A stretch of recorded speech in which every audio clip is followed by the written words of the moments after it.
warahmatullahi wabarakatuh. Baiklah teman-teman, pada kesempatan ini saya ingin menjelaskan perbandingan sistem ekonomi antara sistem ekonomi kapitalis, sistem ekonomi sosialis, dan sistem ekonomi Islam. Untuk membandingkan ketiga sistem ekonomi itu, maka harus ada poin apa yang harus dibandingkan. Yang pertama adalah dalam hal pengakuan hak milik individu. Kalau sistem kapitalis mengakui, bahkan mengagung-agungkan hak milik individu dan bahkan kebebasan individu. Sedangkan sistem sosialis itu sama sekali tidak mengakui hak individu, melainkan yang ada adalah hak negara atas individu. Tetapi Islam, bagaimana ekonomi Islam terhadap pengakuan terhadap hak milik individu ini? Islam mengakui hak milik individu sepanjang tidak merugikan masyarakat. Jadi kalau kapitalis mengagungkan hak individu, sistem sosialis tidak mengakui hak individu, yang ada hanya hak negara. Tetapi Islam mengakui hak individu sepanjang tidak merugikan masyarakat. Itu yang pertama. Yang kedua, persaingan bebas, free competition. Di dalam bagaimana sistem kapitalis?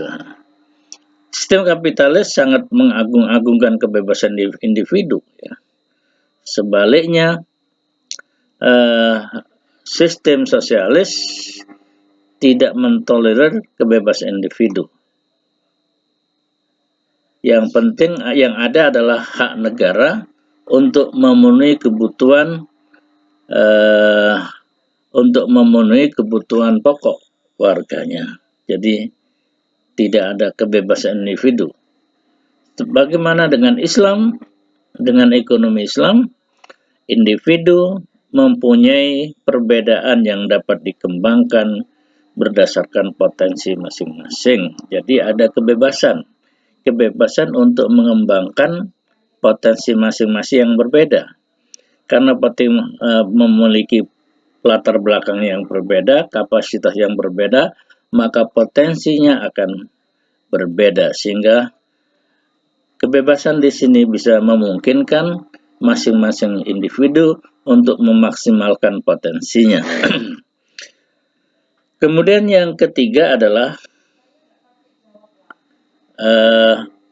kalau sistem kapitalis itu adalah sangat mementingkan diri sendiri atau individu, sebaliknya di dalam sistem kapitalis individu tidak mendapatkan tempat, yang adalah negara.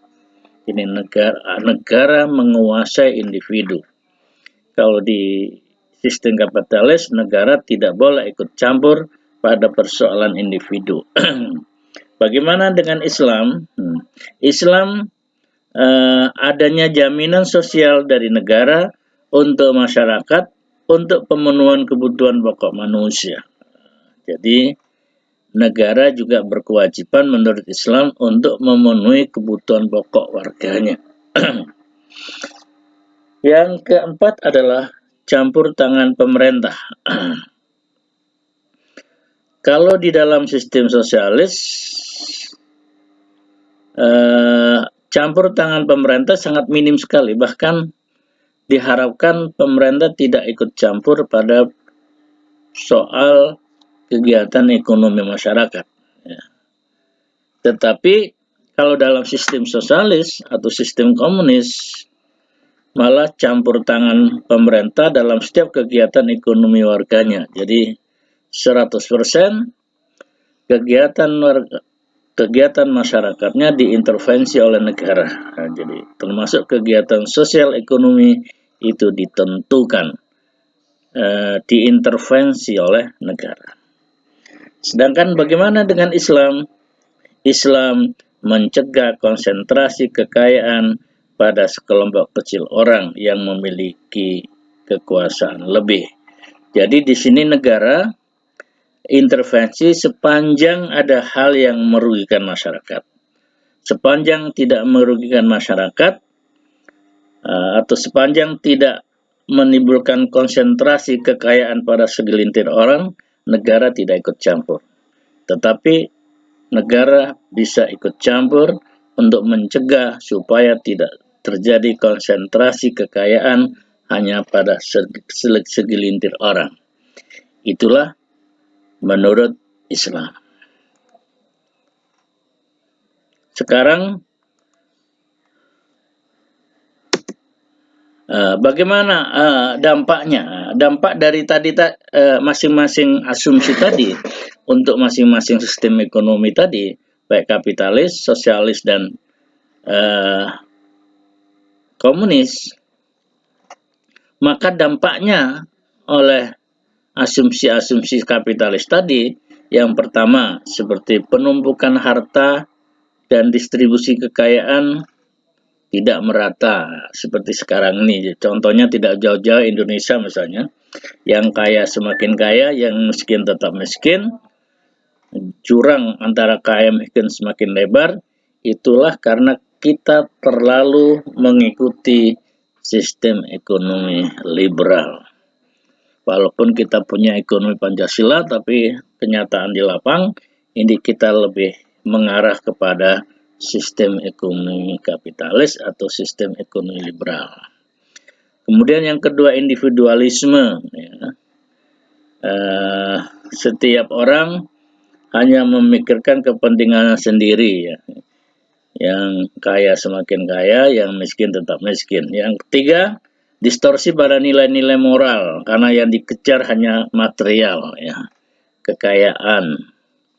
Kemudian yang keempat, pertentangan antar kelas, misalnya majikan dan buruh seperti sekarang ini, antara pengusaha dan buruh. Demonstrasi di mana-mana itu sekarang ini adalah wujud pertentangan antara pengusaha dan kelas buruh. Dominasi kelas kapitalis. Sekarang ini jelas kelihatan itu.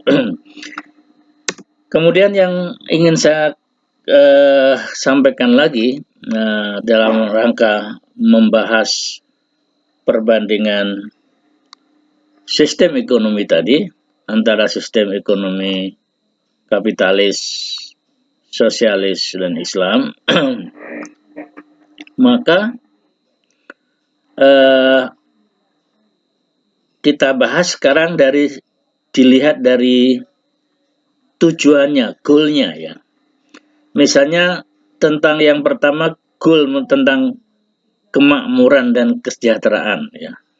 Semua sistem ekonomi meyakini bahwa dengan sistem ekonomi yang bersangkutan, maka kemakmuran dan kesejahteraan masyarakat akan tercapai. Bagaimana dengan sistem ekonomi komunis? Memang kemakmuran dan kesejahteraan tercapai, tetapi kemakmuran dan kesejahteraan itu bersifat duniawi semata, materi semata. Demikian juga kapitalis sama dalam hal tujuan kegiatan ekonomi itu menurut kapitalis adalah meningkatkan kesejahteraan yang sebesar-besarnya untuk masyarakat. Memang itu dalam konteks ini bisa tercapai, yaitu kesejahteraan masyarakat tercapai, tapi sekali lagi kesejahteraan itu adalah bersifat kesejahteraan materi atau kesejahteraan duniawi. Kemudian bagaimana dengan Islam? Islam, tujuan ekonomi Islam bukan semata-mata kesejahteraan duniawi saja atau materi saja, tetapi yang ingin dikejar oleh Islam adalah kesejahteraan atau kebahagiaan duniawi dan ukhrawi, sesuai dengan doa yang sering kita panjatkan, Rabbana atina fid dunya hasanah